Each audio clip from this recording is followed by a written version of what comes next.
औज़ु बिल्लाहि मिनश शैतानिर रजीम बिस्मिल्लाहिर्रहमानिर रहीम अल्लाहुम्मा सल्लि अला सय्यिदिना व मौलाना मुहम्मदिन व अला आलिहि सय्यिदिना मौलाना मुहम्मदिन व बारिक वसल्लम। मोहतरम नाज़रीन, आपको सित्ते जमाल आपको अपने चैनल गोशे जमाल पर दिल की गहराइयों से खुशामदीद कहता है। जनाब मोहतरम, आज मोरखा 13 नवंबर सन 2022 रोज़ इतवार का दिन पाकिस्तान की तारीख का एक अहम और यादगार दिन था। आज के दिन इंग्लैंड ने T20 वर्ल्ड कप के 8वें टूर्नामेंट के फाइनल में पाकिस्तान को 5 विकेटों से शिकस्त दी।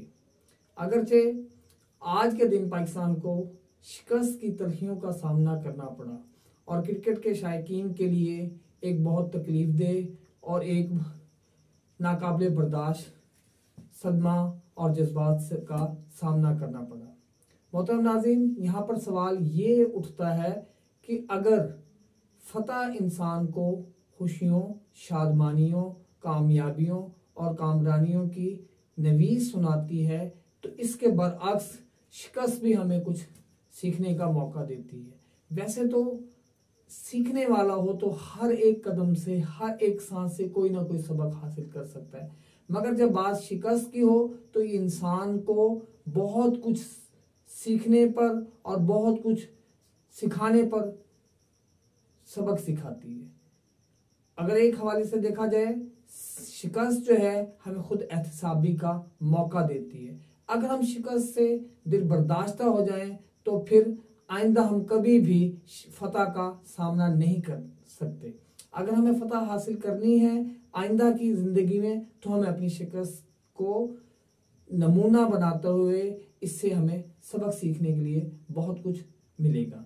शिकस्त से अगर हम खुद एहतसाबी करते हुए अपनी खामियों, अपनी कमज़ोरियों और अपनी कोताहियों को मद्देनज़र रखते हुए उसको आइंदा के लिए ना दोहराने का आज़्म करते हुए मैदान अमल में उतरें, तो कोई बईद नहीं कि आइंदा कोई भी मुकाबला हमें शिकस्त से दोचार नहीं कर सकता।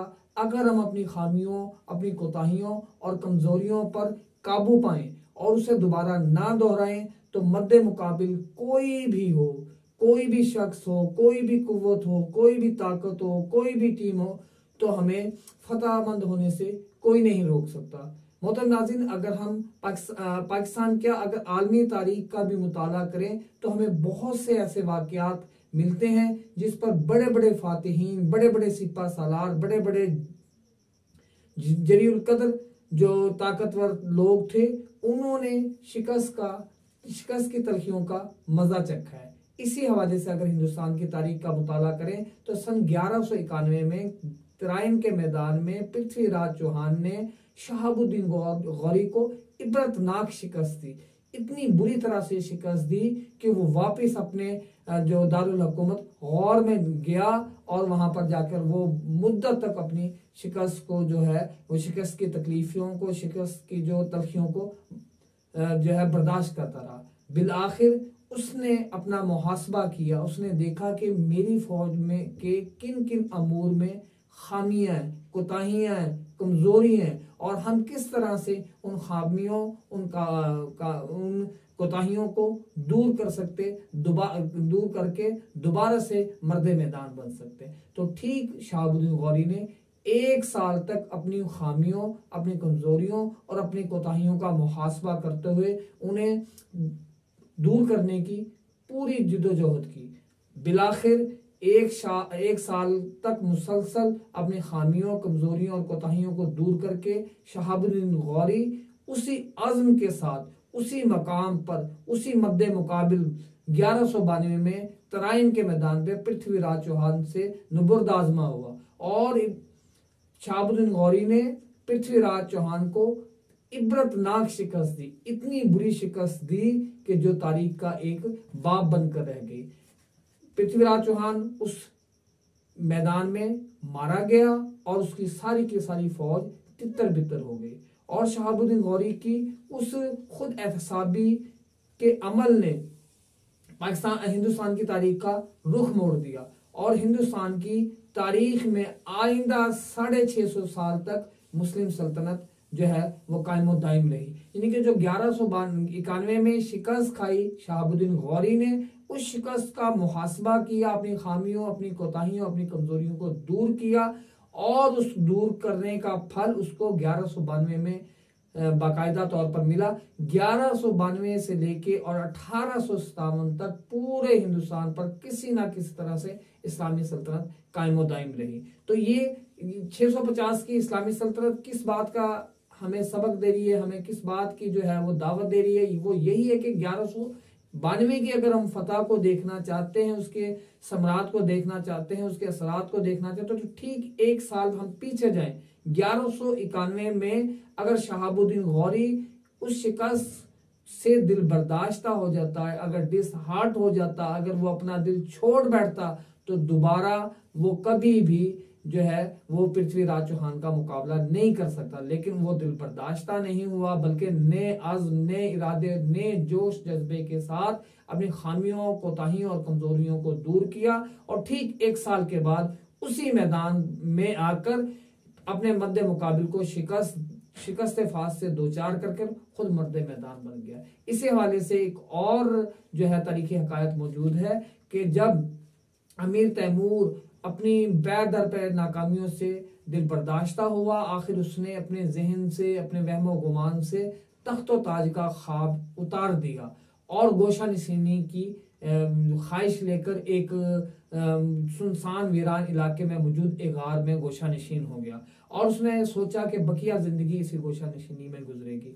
अब वो ये बैठा सोच ही रहा था, उसने देखा कि गार के अंदर एक मकड़ी, एक नन्ही सी, एक छोटी सी चीज लेकर, कोई खाने पीने की चीज लेकर अपनी बिल जो है उस गार के फर्श से कुछ बुलंदी पर थी, उसकी तरफ गामजन है। अचानक मकड़ी जो है वो गिरती है और वो अपनी खाने वाली चीज समेत दोबारा फर्श पर आती है, फिर वो चढ़ती है, फिर गिरती। इस तरह से 6 बार मुसलसल मकड़ी चढ़ती और गिरती है, लेकिन आखिर 7वीं बार वो अपनी मंजिल मकसूद तक पहुंचने में कामयाब हो जाती है।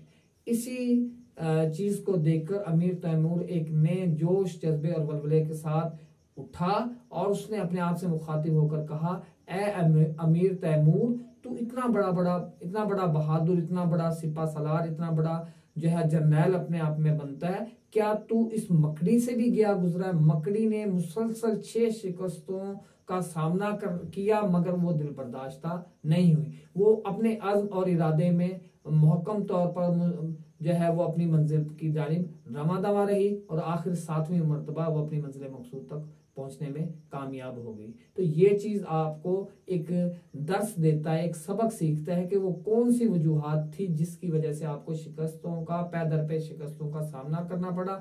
तो लिहाजा इन शिकस्तों से सबक सीखते हुए अपनी कमजोरियों, अपनी खामियों और अपनी कोताहियों को दूर कर दोबारा मैदान अमल में उतरे। अमीर तैमूर ने वैसे ही किया। उसने अपने फौजियों को फिर से अपनी फौज को दोबारा से असरे नो तरतीब दिया, अपनी खामियों, अपनी कोताहियों, अपनी कमजोरियों को दूर किया और फिर दोबारा अपने मद्दे मुकाबिल से जा टकराया। उसके बाद तारीख गवाह है कि अमीर तैमूर जो है वो जिस तरफ गया उसे फतह फतह फतह और हर तरफ फतह ही फतह देखने को मिली। वो जिस तरफ जाता फतह के शादियाने उसके इस्तकबाल कर रहे होते। और आज अगर दुनिया के बेहतरीन सिपा सालारों, बेहतरीन जनरलों की फहरिस्त मुरतब की जाए तो अमीर तैमूर का नाम सर फहरिस्त होगा। तो ये शिकस्त हमें, आज की शिकस्त भी हमें कुछ सोचने पर मजबूर करती है। हमें इस शिकस्त से जो है दिल बर्दाश्ता नहीं होना चाहिए, हमें जज्बात की राह में नहीं बहना चाहिए, बल्कि अपनी जो है वो खामियों, कमजोरियों और कोताहियों का मुहासबा करना चाहिए और उन्हें दूर करने की भरपूर कोशिश करनी चाहिए। अगर एक लिहाज से देखा जाए ये हमारी फतह नहीं थी, ये हमारी शिकस्त नहीं थी, बल्कि ये एक फतह ही क्या हिस्सा थी। दुनिया के 180 से ज्यादा ममालिक ऐसे हैं कि जिनकी बाकायदा कोई टीम जो है वर्ल्ड कप में के लिए क्वालिफाई ही ना कर सकी। उन दुनिया की बेहतरीन 16 बेहतरीन टीमों में जिन्होंने आईसीसी के 8वें T20 वर्ल्ड कप में शिरकत की, उसमें पाकिस्तान की टीम का जो है वो दूसरे नंबर पे है। तो ये भी हमारे लिए एक बहुत बड़ी एजाज की बात है। अगर हम अपनी खामी और कमजोरियों के बावजूद दूसरे नंबर पर हो सकते हैं, तो अगर हम इन खामियों, कमजोरियों और कोताहियों को ना दोहराएं और उन पर काबू पाएं, तो कोई बेईद नहीं, वर्ल्ड कप आइंदा वाला हमारा होगा। वर्ल्ड कप ही नहीं बल्कि हर हर मैच, हर टूर्नामेंट हमारा अपना होगा, पाकिस्तान का होगा। दुनिया के तमाम स्टेडियम्स पर, तमाम ग्राउंड्स पर सब्ज हिलाली परचम लहरा रहा होगा। लेकिन इसके लिए हमें कुछ करने की जरूरत नहीं, हमें सिर्फ ये देखना चाहिए कि हमारे अंदर कौन सी खामियां, कौन सी खूबियां, कौन सी कोताहियां और कौन सी कमजोरियां हैं, जिनको दूर कर कर हम अपना मैदान में उतरें। हम अपनी खूबियों को बढ़ाएं, चमकाएं, उनको मजीद बेहतर करें और अपनी खामियों को दूर करें। अगर हम अपनी खूबियों को जो है वो मुनज़्ज़म किया और अपनी खामियों को दूर किया, तो कोई बेद नहीं, दुनिया के हर मैदान में सब हिलाली परचम सर फहरिस्त लहरा रहा होगा। अल्लाह रब्बुल इज़्ज़त से दुआ है कि अल्लाह रब्बुल इज़्ज़त हमें अपनी खामियों को दूर करने और अपनी खूबियों को मज़ीद बेहतर करने की तौफीक अता फरमाए। वस्सलाम। आपका अपना फितर जमाल।